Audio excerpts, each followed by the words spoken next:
7,3 kg. C'est ce que consomme, en moyenne, un Français par an en chocolat. Et c'est énorme. Mais est-ce que vous savez seulement d'où vient ce chocolat que nous consommons tous ? Comment est-ce qu'il est cultivé ? Quel impact a-t-il sur le monde, sur l'environnement, sur les pays producteurs ? Je suis Léa Reverdy et avec mon podcast Papille, depuis 2021, je pars à la rencontre des acteurs du sucré pour comprendre leur processus créatif. Et cette année, pour Pâques, j'avais envie de répondre à toutes ces questions autour de ce produit si consommé, mais plein de secrets, le chocolat. Alors pendant plusieurs semaines, je vous emmène avec moi à la découverte des coulisses de l'univers chocolaté. Au programme, rencontres avec des experts et expertes, discussions passionnées et échanges chocolatés. Bienvenue dans cette petite série documentaire dédiée au chocolat. Bonjour Nance. Bonjour Léa. Comment vas-tu ? Très bien, merci. Très heureux de pouvoir partager un petit peu de mon quotidien au sein du sourcing. Eh bah oui, moi ça fait très longtemps que j'avais envie de faire un épisode dédié à ce sujet-là. Même en vrai, pour ne rien te cacher, je pense quand j'ai commencé Papille et commencé à discuter avec des chocolatiers, j'ai appris qu'il y avait en fait des sourceurs aussi qui les aidaient dans tout ça. Et depuis, je me suis dit, c'est vraiment un métier que j'ai envie de découvrir. Et du coup, là, je trouve que le fait de faire une petite série dédiée vraiment au cacao et au chocolat, je me suis dit, c'est vraiment le bon moment pour en savoir plus sur ce métier que je trouve, enfin, du coup, qui m'intéresse et que je connais très peu. Super. Du coup, pour commencer, est-ce que déjà, toi, tu peux te présenter un petit peu et présenter en fait, toi, ton lien avec le cacao et le chocolat ? Oui, alors je suis ingénieur agronome, j'ai fait une école qui s'appelle l'ISTOM en 5 ans après mon bac. C'est une école qui diplôme, on va dire, des ingénieurs agronomes voués à travailler dans des contextes en développement, en pays tropicaux. Et c'est comme ça que j'ai commencé à mettre le pied un peu, via mes expériences en Équateur, au Pérou, un peu à La Réunion, et puis à Madagascar longuement entre 2017 et 2020. J'ai passé 3 ans à monter une filière cacao dans la région de la Vanille, dans le nord-est, pour un opérateur sur place qui est aujourd'hui un partenaire historique chez Valrhona. Et voilà, l'idée c'était de créer vraiment une filière cacao dans une région où on va dire la totalité des producteurs produisent de la vanille. Donc j'ai commencé j'avais déjà une expérience en Équateur, en Amazonie, où l'idée c'était de venir diversifier un petit peu les cultures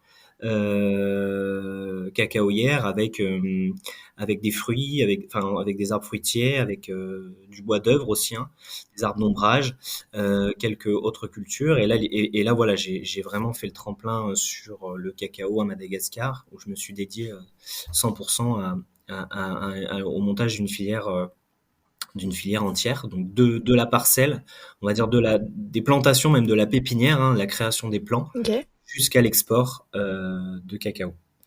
Et suite à ça, bon, pour des raisons personnelles, j'avais besoin de rentrer en France, et donc du coup j'ai pu travailler sur cet aspect un peu sourcing, donc du coup plutôt côté achat et création de partenariats avec avec les différentes coopératives partenaires avec lesquelles on travaille aujourd'hui.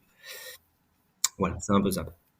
Et pourquoi tu as choisi le cacao en particulier ? Qu'est-ce qui t'intéressait plus ? Enfin, je sais pas, par rapport à d'autres produits, tu vois, qu'est-ce qui t'a vraiment plu dans ce produit-là ? Alors, donc le produit en tant que tel, il est très valorisant, très subtil à travailler. Donc là, je parle de fermentation, je parle de séchage. La plante en tant que telle, elle se comporte assez atypiquement, on va dire. C'est-à-dire que les fruits sont produits sur le tronc et les branches. Donc ça, c'est quand même assez atypique. En tout cas pour nous agronomes et même français issus de milieux tempérés. On a quelques exemples, mais là c'est vraiment une plante qui produit comme ça, qui produit beaucoup, qui produit toutes les semaines, qui donne un revenu aux producteurs réguliers, qui permet derrière donc de monter une filière avec des relations de proximité avec les producteurs qui sont formés sous forme de coopératives, de groupements, etc. Donc il y a vraiment tout un volet autour du cacao aussi qui permet d'avoir un aspect social, accompagnement des producteurs, amélioration des conditions de vie du milieu paysan et du milieu voilà agricole qui est vraiment central.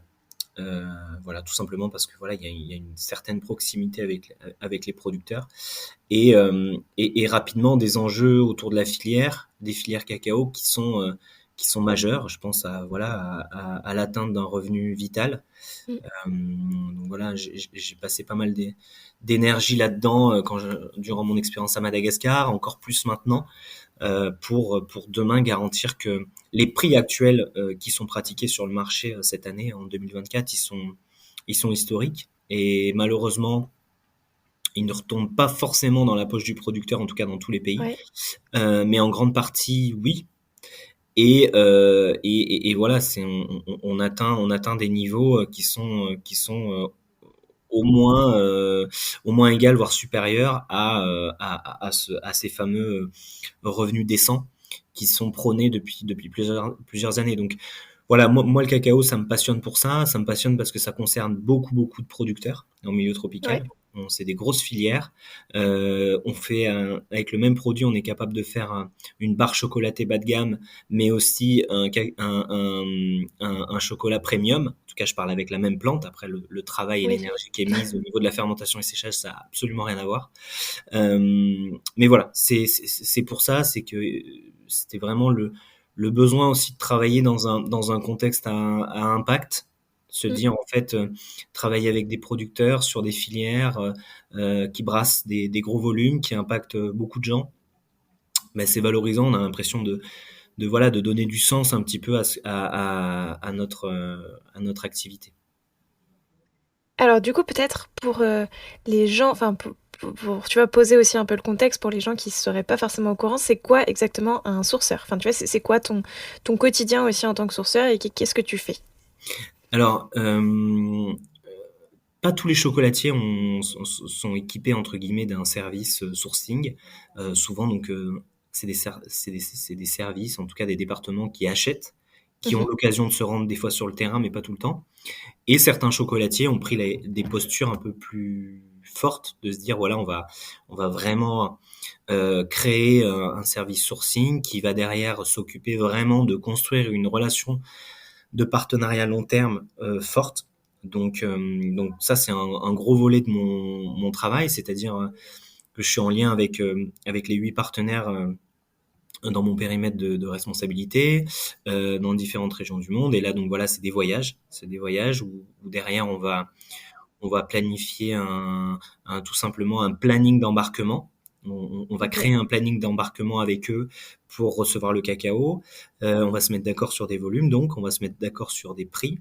On va se mettre d'accord aussi sur des axes prioritaires de travail au niveau des projets. Donc il y a tout un volet projet aussi, construction euh, à long terme de projets qui sont prioritaires pour les coopératives. Donc ça, c'est un gros volet aussi. Donc là, c'est vraiment de la gestion de projet, financement, activités, chronogramme, etc., respect des activités, livrables, tout ça. Et évidemment, dans la première partie qui est un peu de l'achat pur et dur, ça va être garantir une qualité en lien avec un cahier des charges qu'on a établi ensemble.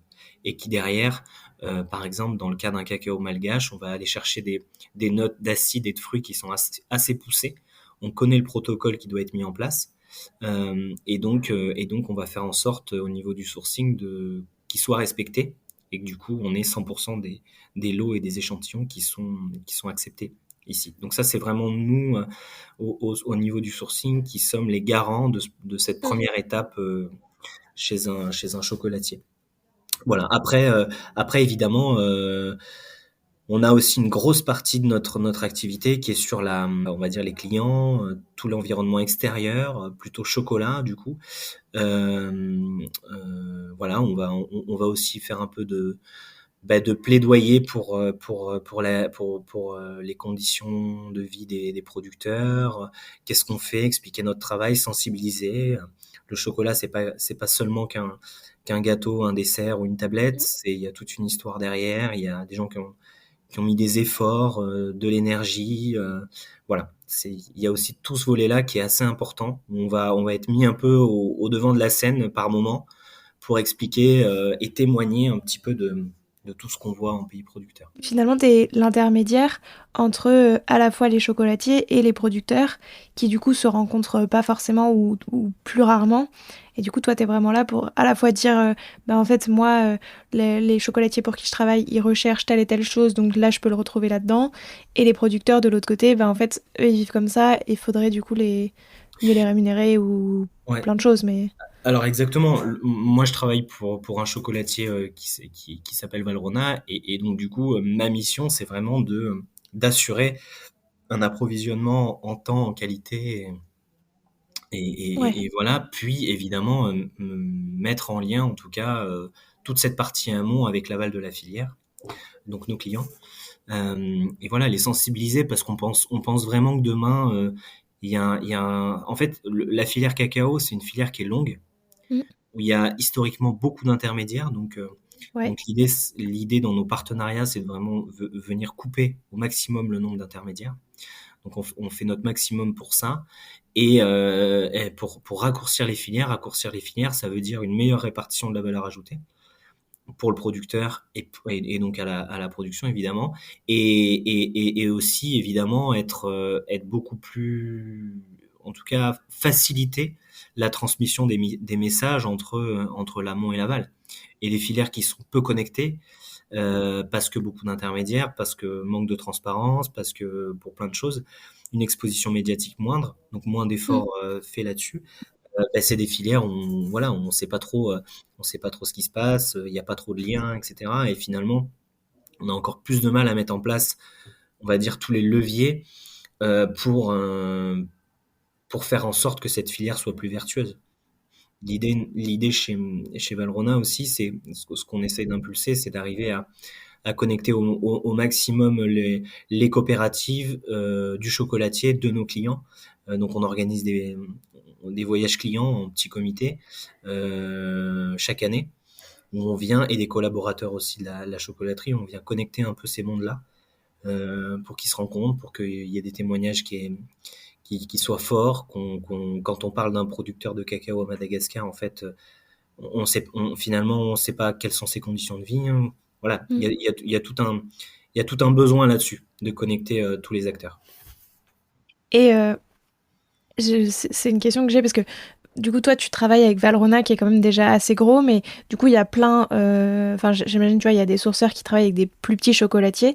Est-ce que du coup, le métier de sourceur t'est intégré, tu vois, dans une entreprise, Mm. ou est-ce que en fait, t'es finalement à ton compte et juste, tu peux avoir plusieurs clients? Alors non, là, donc moi je suis salarié 100% chez Valrhona. Il y a quand même, ça existe, hein, je pense, hein, tu vois, j'ai pas trop la vision là-dessus, mais ça existe, hein, des consultants, en fait, hein, des consultants Ouais. sourcing, mais c'est assez compliqué dans le sens, enfin, en tout cas, je pense que ce qui est intéressant, c'est quand on est dédié à 100% à un chocolatier qui met les efforts là-dessus sur le sourcing, sur connecter au plus près à nos activités avec nos partenaires, bah, ça permet d'avoir vraiment une vision claire et des ambitions claires vers ce sur quoi on veut aller. Et ça permet surtout aussi de faire un gros travail sur tout le volet RSE. Parce que pour moi, le Ouais. sourcing, c'est pas seulement aller chercher des cacao rares. Je pense qu'aujourd'hui, faut dépasser, c'est-à-dire cette vision presque un peu archaïque du sourcing où on doit faire absolument rêver, on doit absolument aller chercher un cacao qui n'existe nulle part ailleurs.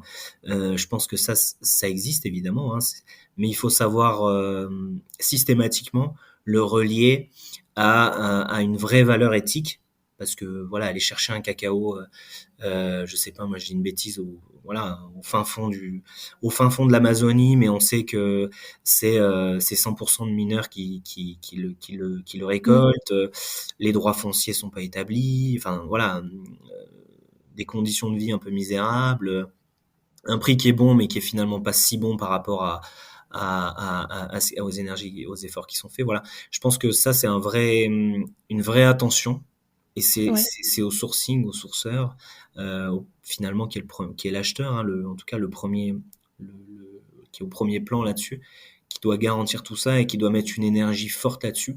Parce que même si le consommateur, même si le client aujourd'hui l'attend pas ou l'attend peu ou l'attend pas assez, j'en sais rien, on se doit d'avoir ce devoir-là de sourcer des matières premières qui sont les plus vertueuses pour l'homme, pour l'environnement, parce que voilà, on est clairement face à un emballement du changement climatique. On Mm. le voit, on l'a vu pleinement en 2023, ça s'accélère en 2024.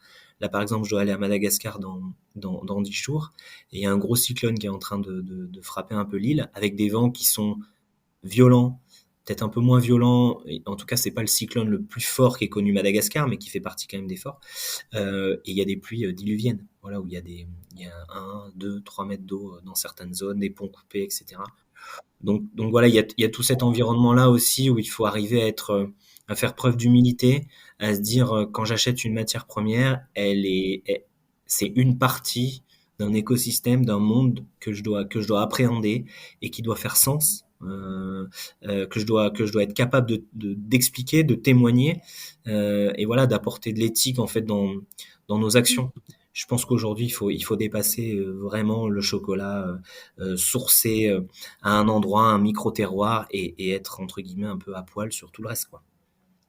Ouais, c'est ce que tu disais. Mais alors, du coup, enfin, qu'est-ce que. Donc, j'imagine que tu as un genre de petit cahier des charges, de plein de choses à regarder finalement quand tu vas découvrir un nouveau cacao. Ça se passe comment ça? Alors, peut-être du coup, on reviendra après plus globalement sur ton quotidien, enfin, oui, parce qu'il y a plein d'autres choses. Mais du coup, quand tu vas découvrir du coup un nouveau cacao, qu'est-ce qui se passe? Qu'est-ce que tu regardes?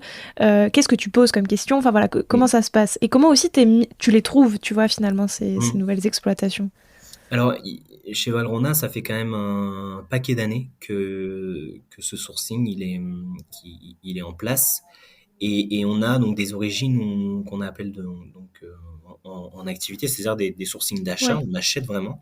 Et on a toute une partie du sourcing qui est un sourcing exploratoire. On maintient, on reçoit des échantillons, on maintient une veille assez forte voilà, sur plusieurs pays producteurs, avec plusieurs partenaires. Donc on arrive à avoir en fait un pool régulier qu'on met à jour de cacao qui arrive et qui nous intéresse ou qui nous intéresse pas. Voilà, on peut faire parfois des tests, on a des visions un peu sur la partie aromatique.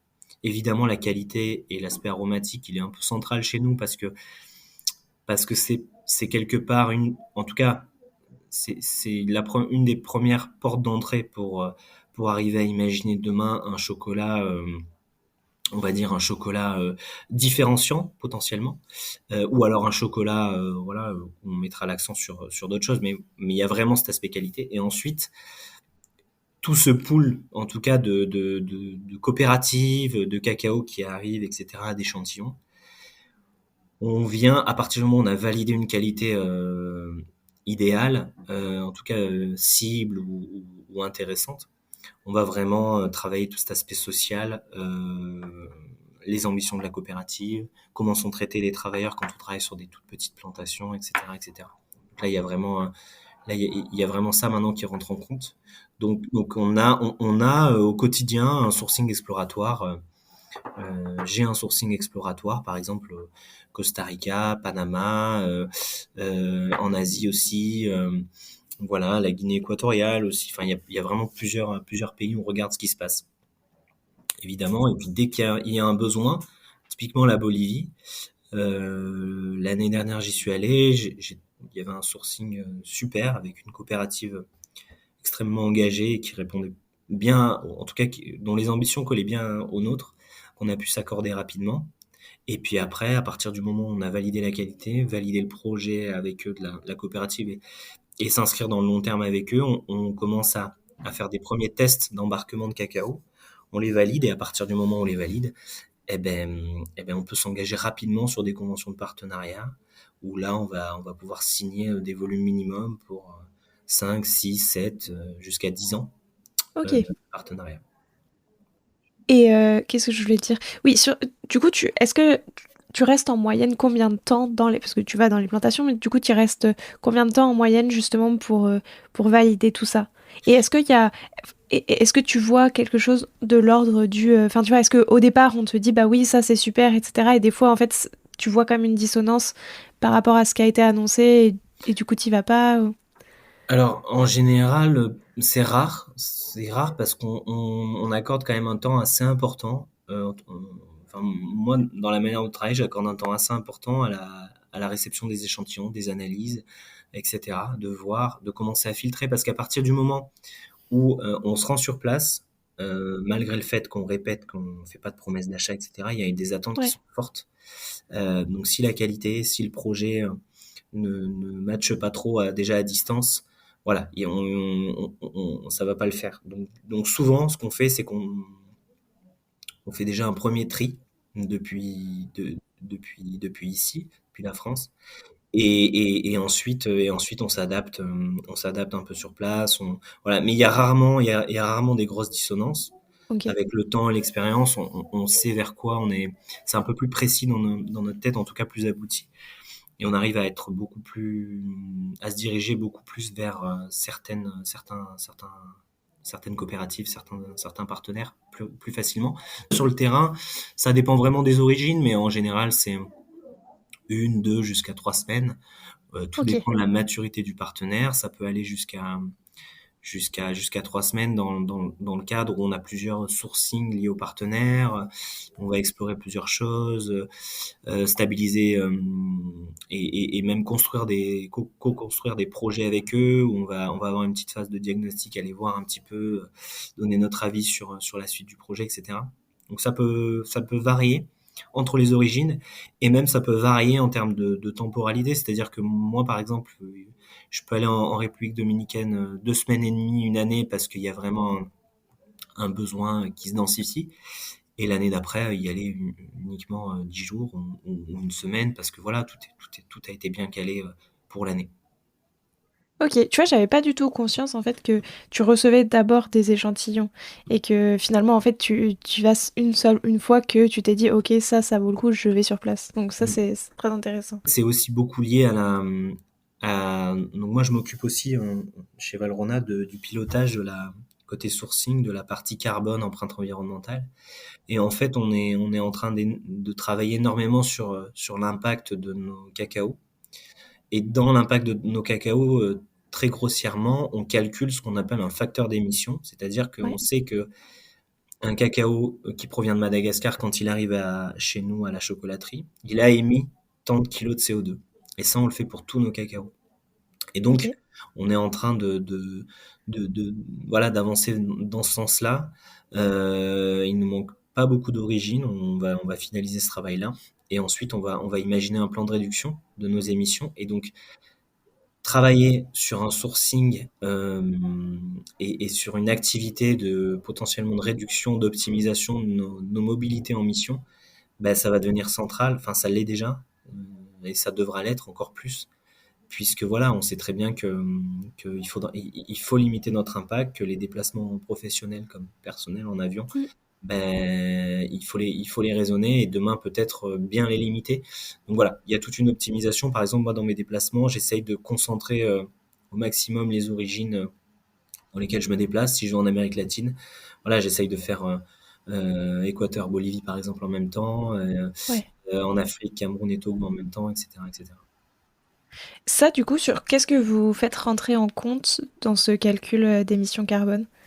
Alors en fait, on calcule toutes les émissions qui ont été, enfin, en tout cas tout le CO2 qui a été émis depuis la parcelle à notre chocolaterie. Donc dedans, on va inclure euh, les litres de gasoil, par exemple, utilisés par les voitures, les motos des producteurs, des collecteurs ou de la coopérative, etc. Les émissions liées aussi des fois à des groupes électrogènes. Dans certains Ok. cas, certaines zones, il n'y a pas d'électricité courante. Donc là, nos partenaires utilisent des groupes électrogènes. Et évidemment, les émissions liées au fret maritime pour faire venir en bateau le cacao.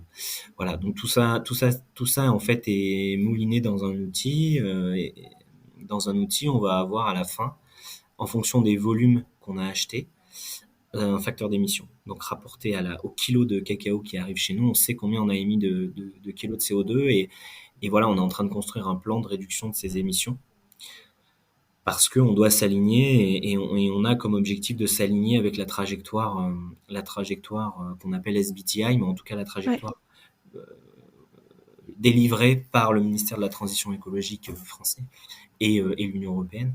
Et donc voilà, on se doit de répondre à ça.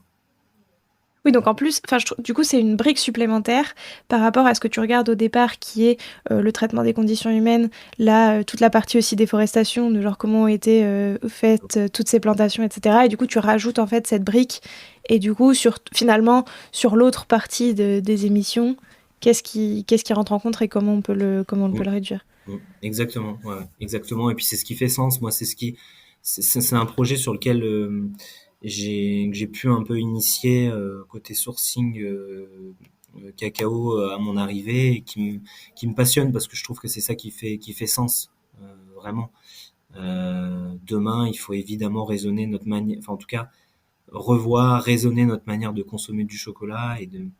et en tout cas faire des efforts nécessaires pour que cette filière elle perdure, qu'elle puisse générer des revenus qui soient de plus en plus décents pour les producteurs et à Ouais. la fois avoir un impact environnemental complètement minimalisé, quoi. Combien de temps à peu près, plus pour revenir, on reprend de la hauteur, mais du coup, combien de temps tu passes à peu près dans les plantations chaque année? Sur une année, combien de temps tu vas passer à aller faire tout ça? Et du coup, donc il y a une partie où tu es en France et finalement, ça va être plutôt le tester ce qu'on t'a envoyé. Ouais, alors ça varie, comme je te le disais, ça varie un peu, mais voilà, on peut dire 2, 3 mois. Ok. Tu vois, 2, 3 mois cumulés, ça fait peut-être 2, 3 mois à la fin de l'année en pays producteur. Ouais. Et on va avoir, en fait, ça prend aussi du temps parce que selon les pays, on va avoir différents interlocuteurs. On peut avoir des ministères, on peut avoir évidemment des Ok. coopératives, nos partenaires, des entités, d'ailleurs publiques ou privées ou ONG qui vont venir en appui des coopératives ou qui vont être des organismes un peu structurants dans les filières. Donc on a vraiment différents interlocuteurs. Et tout ça, voilà, on a aussi un aspect représentation du chocolatier pour lequel on travaille dans les pays producteurs. Donc il y a aussi ce volet-là, c'est pas uniquement des visites de parcelles. Ouais. Effectivement, il y a tout ce volet-là aussi. Et après, donc toi, t'es beaucoup, dans tous les cas, en amont, enfin en tout cas jusqu'avant que, comme tu le disais, vous signiez bah du coup, on s'engage à vous acheter du chocolat chaque année pendant X années. Mais du coup, une fois, est-ce que tu interviens après tu vois, ce deal-là, chaque année en disant, bah voilà, je vais continuer à voir si, je sais pas moi, tu vois, comment est-ce qu'il est continué d'être cultivé le chocolat, si c'est bien conforme à ce qu'on avait vu il y a 2 ans, enfin.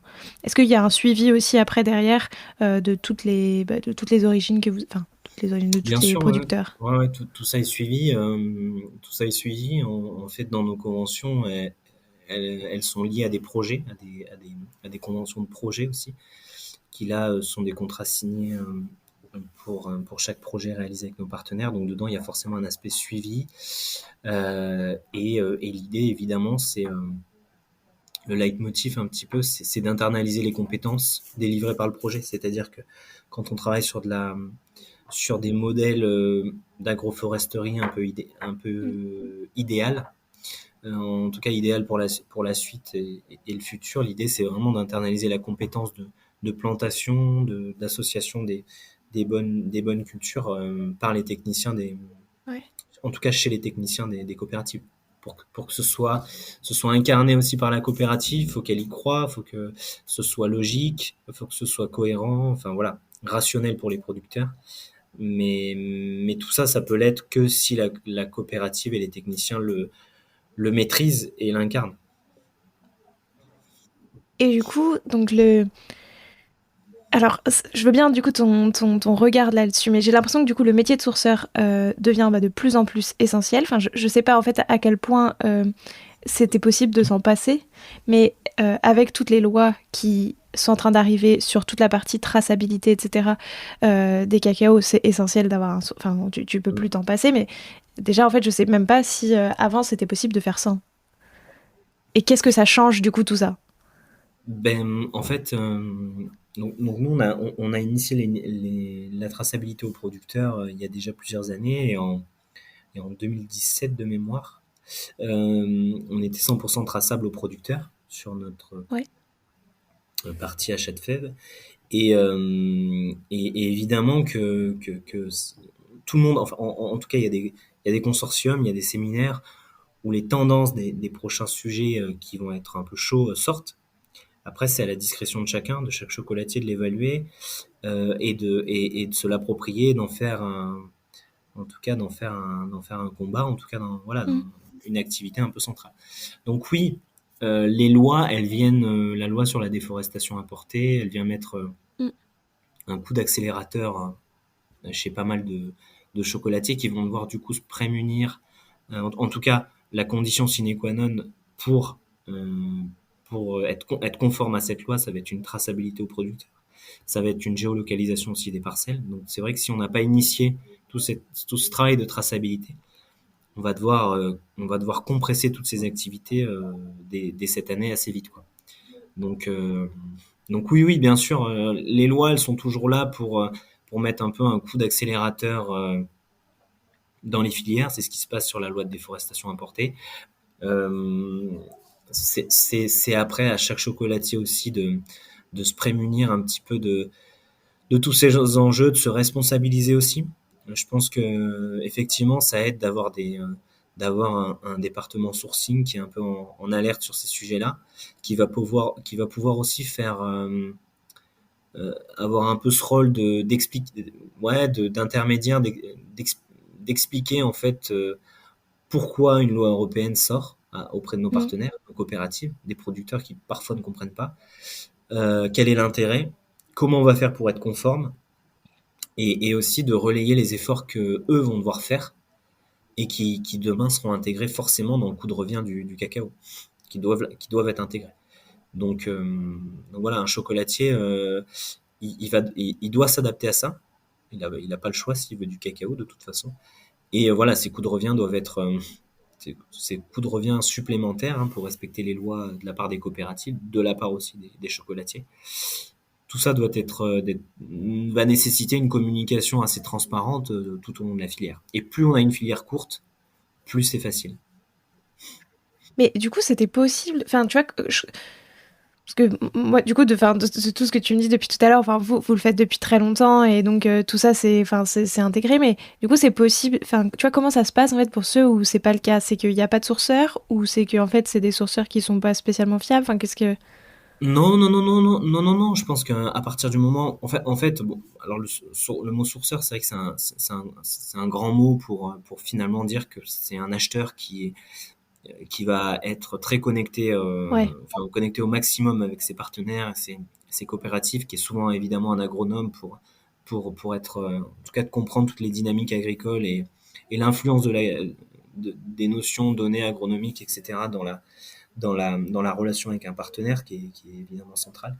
Mais oui, je pense que il y a plein de chocolatiers, ça marche un peu dans toutes les filières. Il y a toutes les filières à matières premières où on achète en plus dans des milieux tropicaux, enfin en tout cas dans des zones qui sont très éloignées de nos contextes.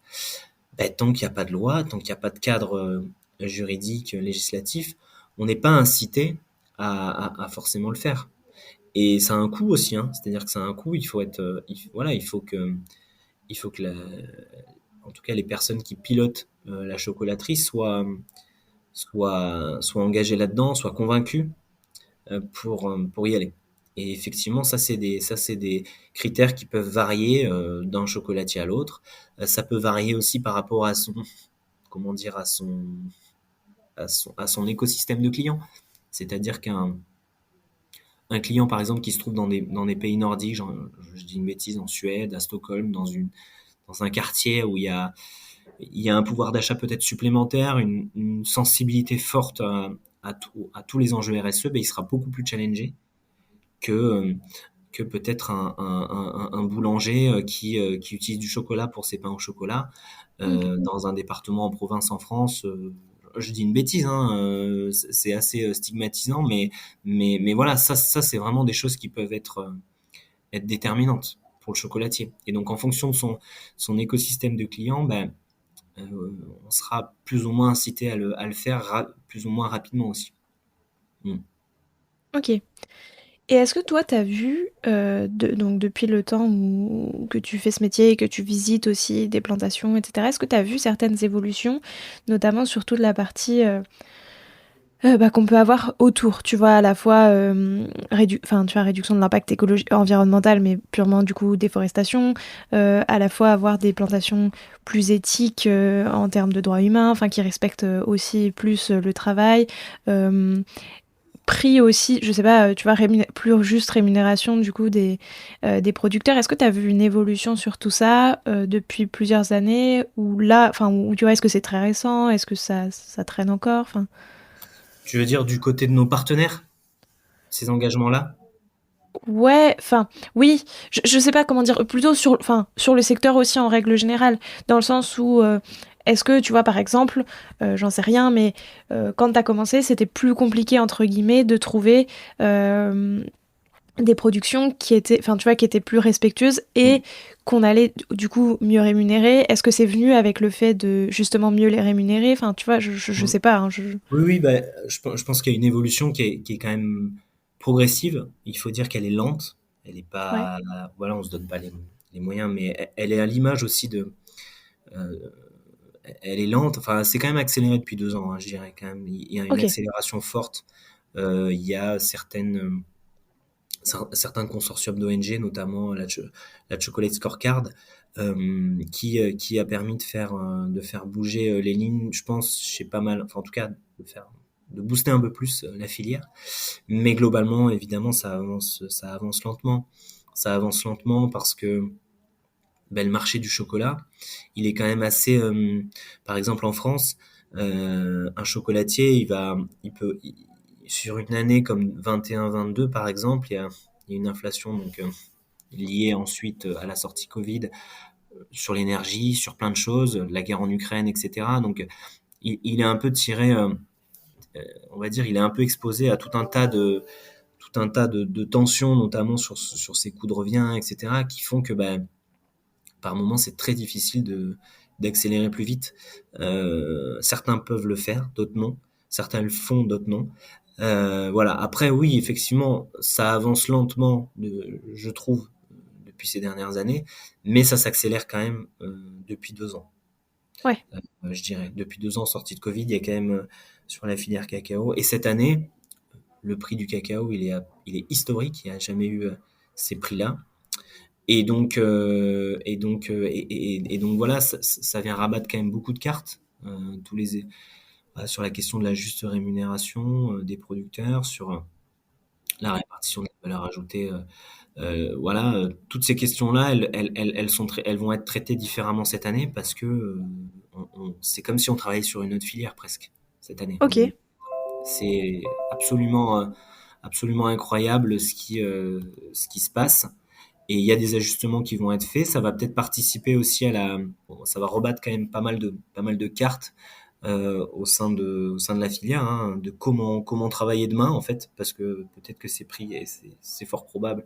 Ben, il y a une part de la hausse de ces prix qui est structurelle et qui est Ouais. pas conjoncturelle. Donc voilà, ça c'est vraiment des questions en tout cas des conclusions qu'il faudra tirer à la fin de l'année. Actuellement, toi, du coup, c'est quoi les enjeux de ton métier? Ce que tu vois là sur les prochains mois, les prochaines années? Ben, l'enjeu majeur, ça va être avec les prix pratiqués cette année, ça va vraiment être de maintenir un niveau, euh, un niveau d'exigence sur toutes les ambitions, et là je parle à l'échelle de la filière cacao, hein, toutes les ambitions RSE qui ont été fixées, aller plus loin et surtout respecter les engagements pris sur le climat. Pourquoi? parce que je pense que les pays producteurs et les coopératives avec lesquelles on travaille, elles sont les premières à exposer au changement climatique. Ouais. Euh, Quand on subit une sécheresse avec un manque d'eau en Ardèche ou dans l'Aveyron ou dans le Vaucluse en France, on a, bien sûr, extrêmement problématique, hein, donc des citernes viennent livrer de l'eau, etc. L'hiver, on peut faire moins de ski, mais structurellement, on peut s'adapter beaucoup plus facilement qu'en milieu tropical. En milieu tropical, cet emballement du changement climatique, il est exacerbé. Donc, concentration des pluies, ça veut dire 3 mètres d'eau d'un coup. Ça veut dire la chute des fleurs du cacaoyer de manière drastique. Donc, 3, 4 mois, 5 mois où ça produit rien, des revenus en moins, et des longues périodes de sécheresse. Des longues périodes de sécheresse où pareil, donc il va y avoir énormément de cabosses qui vont avorter. Donc voilà, je pense que tout ça, respecter des engagements climat, être ambitieux sur la réduction de nos émissions, en fait, ça va juste permettre aussi de maintenir un écosystème dans notre écosystème, hein, dans lequel on travaille, c'est-à-dire travailler du cacao avec des pays producteurs. Et il y a il y a tout un travail qui est fait sur comment demain remplacer le cacao si on n'arrive plus à en produire. Moi, je pense qu'il y en aura toujours un peu. Il y en aura peut-être moins, il y en aura toujours un peu. Il sera sûrement plus cher. Il y en aura toujours un peu. Il y aura toujours des producteurs qui en feront. Et voilà. Et on est obligé de maintenir cet écosystème et respecter ses engagements climat parce que sinon, on s'expose à des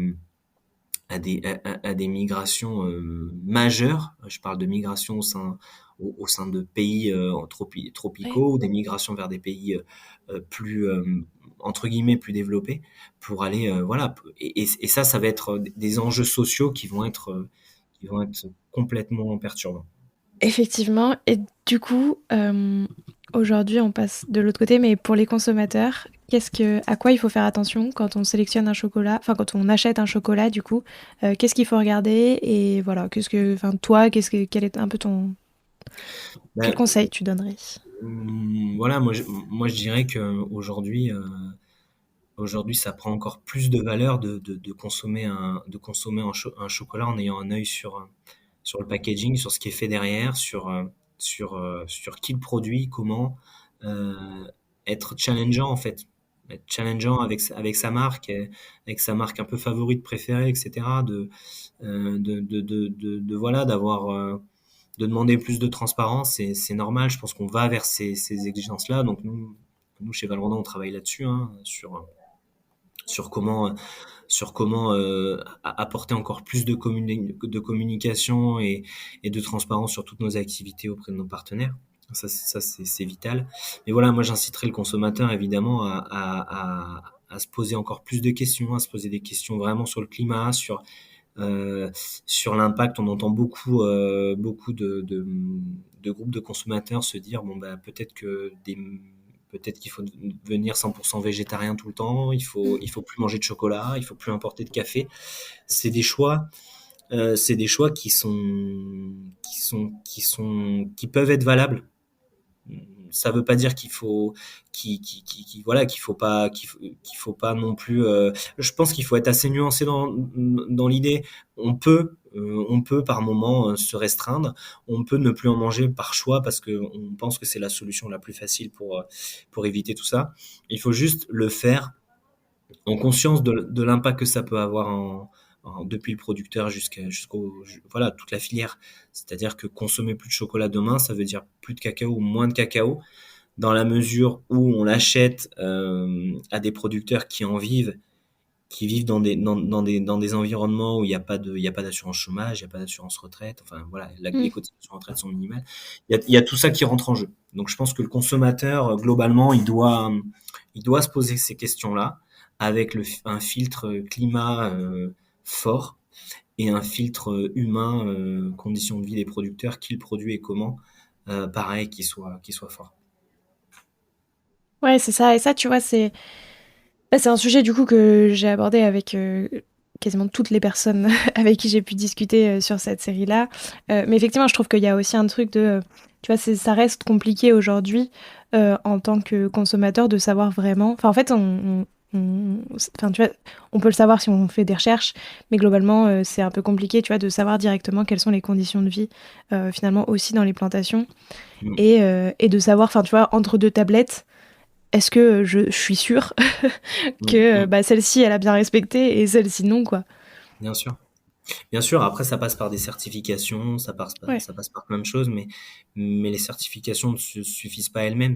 Donc, nous, on s'est Mm. engagé sur du commerce équitable. On a, une, on a environ un tiers de notre sourcing là, qui va être commerce équitable cette année. Puis on va le déployer les Ok. prochaines années. Et ça, c'est vraiment, c'est quelque chose qui fait sens pour nous, mais qui peut pas se suffire à lui-même. Voilà, Mm. une certification, elle va certifier un modèle existant, mais il y a pas mal. Alors bien sûr, elle s'inscrit dans une dynamique, une amélioration continue dans la relation commerciale, etc. Il y a aussi tout un tas d'activités qui doivent être valorisées, qui ne sont pas forcément inclus dans la certification. Donc voilà, tout ça, ça doit émerger. Et on doit être assez ambitieux sur tous ces sujets-là. Ah, mais effectivement. Merci beaucoup, c'était très très riche. Est-ce qu'il y a quelque chose que, je sais pas, que t'aimerais dire, qu'on n'a pas, enfin un message que t'as envie de faire passer ou quelque chose qu'on n'a pas évoqué? Je pense pas, je pense qu'on a été assez complet. Je pense que le message, il est vraiment de se dire demain que la consommation, en tout cas du chocolat, elle doit beaucoup plus se conscientiser depuis le consommateur, depuis le client final.